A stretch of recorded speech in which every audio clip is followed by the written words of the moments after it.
Hey guys, welcome back to the flight deck of the 737-800, which if you watched the last video you'll know that we took the PMDG NGX 737-800 all in Ryanair stickers from East Midlands in the UK down to Alicante in Spain.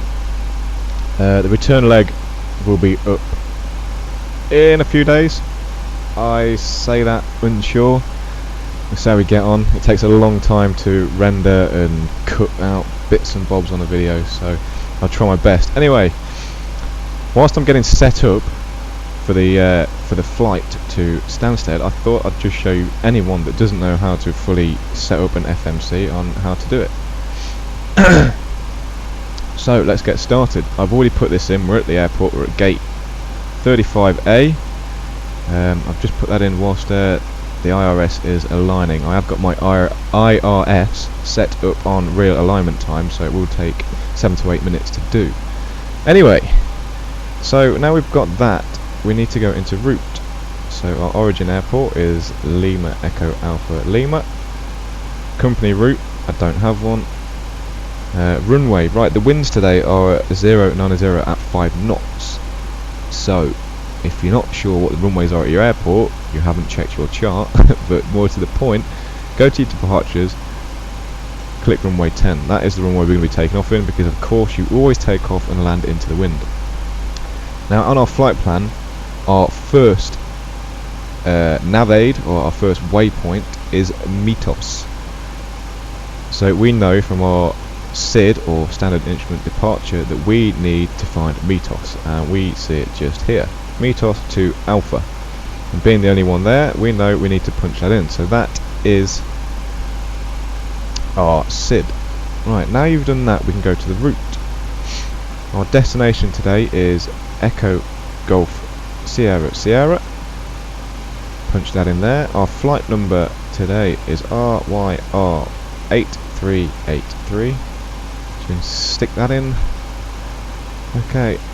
You can activate now, it's entirely up to you. I tend to wait until I've got the route all put in.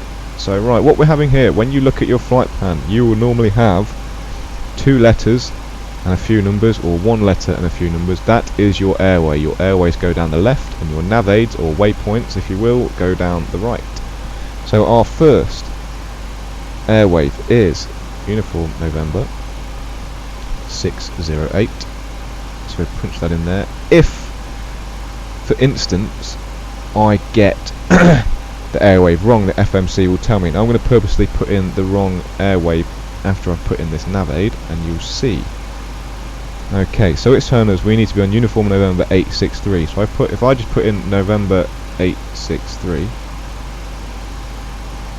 invalid entry. See? So it's not possible to put in the wrong route. 863. Okay, put that in there. Right, Cotem. Punch that in. Now there's a scratch pad on here. If you click on there, and you can type. But I don't bother with that. Okay. Right, now this one is November 863. And then on to Avon. And that on the plan is our last nav aid, so we can go ahead and activate that. Okay, performance information. Zero fuel weight is calculated automatically unless you have a realistic load plan, which you can then adjust. But punch that in there.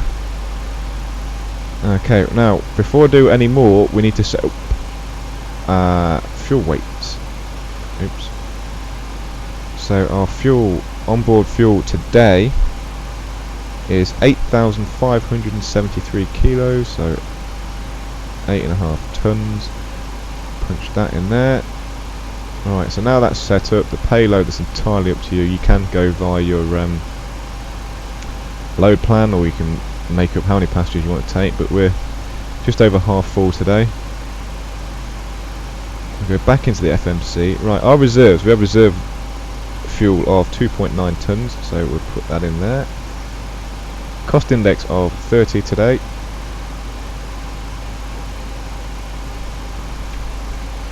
and our planned fuel is 5.6.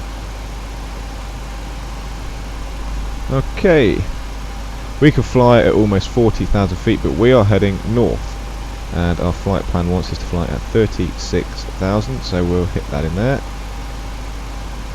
Okay, top of climb outside air temperature. Now we have got minus 48, so if we hit minus 48, now this isn't crucial, this is to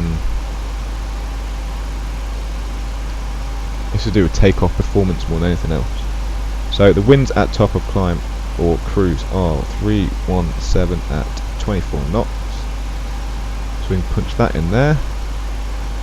Okay, N1 limits. We can do a D-rated takeoff. We're not very heavy, so we'll do a D-rate takeoff of 2. That will give us 93.4% of thrust. Outside air temperature is 21 degrees. Correct.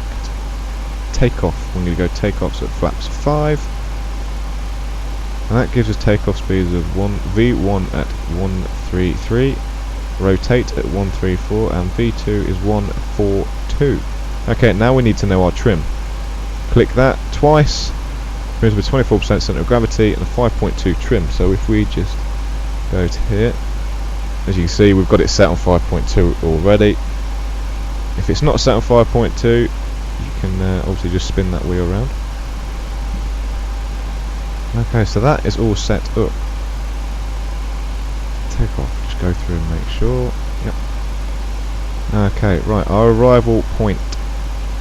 We're going to be arriving via runway 22. Reason being, the winds expected at London Stansted at our time of arrival are 220 at 14 knots, and it's 17 degrees, so we can go ahead and choose that. Now, according to our approach chart, we want Laurel to Delta, so we can go ahead and choose that. And we are going to be transitioning via the Laurel, so we can choose that. Okay, that's all in. Okay, we just check these. 36,000 feet. We have a planned fuel, 0 fuel weight, reserves, cost index, transition altitude of 6,000 feet. Okay. N1 limits are set. We got a D-rate takeoff 2. That's fine. Okay. Right. Still right. We need to go into the legs now and just make sure we have no discontinuities or discos. Right, here we go. We have one here, so we need to have a look at this. We can't just go ahead and click up. Right, Avant is our last waypoint, and that is the one that we have put in. Now we've chosen our arrival point, and it's put Avant down here, so it's given us 2 more before Avant, so we're going Avant and then nothing, then 2 more, then Avant again. So all we need to do here is click the second Avant and replace it like that. Now your disco has disappeared. Okay, right, according to our chart, Laurel, we need to be at 6,000 feet, descending through to 2,500 by the time we get to BK10. So we need to be at 2,500 feet by the time we get to BK10. So we can just go ahead and put that in, /2,500. No, erase, put that in the wrong one. Right, 2,500. Okay, so that's in there. That is the only thing on the chart that is really important for us to make sure that we come in at the correct approach. We don't want to be having to go to a holding point whilst we try and lose altitude. Okay, 5,000 are above by the time we get to Sumo according to the chart, and that is as said, as the FMC says. So we're still not aligned yet. That's because I haven't set these up. That's brilliant. Whee! Right, that is pretty much it. Once you've done that, a good idea is to just go and have a look at this. Oops. Move this out of the way. Let's get this up as well. Okay, so if we just go to plans, right, go to our legs and just make sure that our route is as we expect it to be. Follow this all the way up.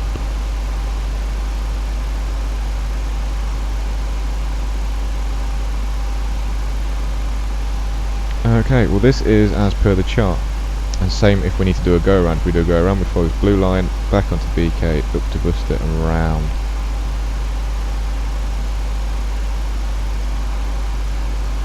So we're going to come in on BKY, onto Buster, loop round to Laurel, and reason being, you just simply can't get down quick enough.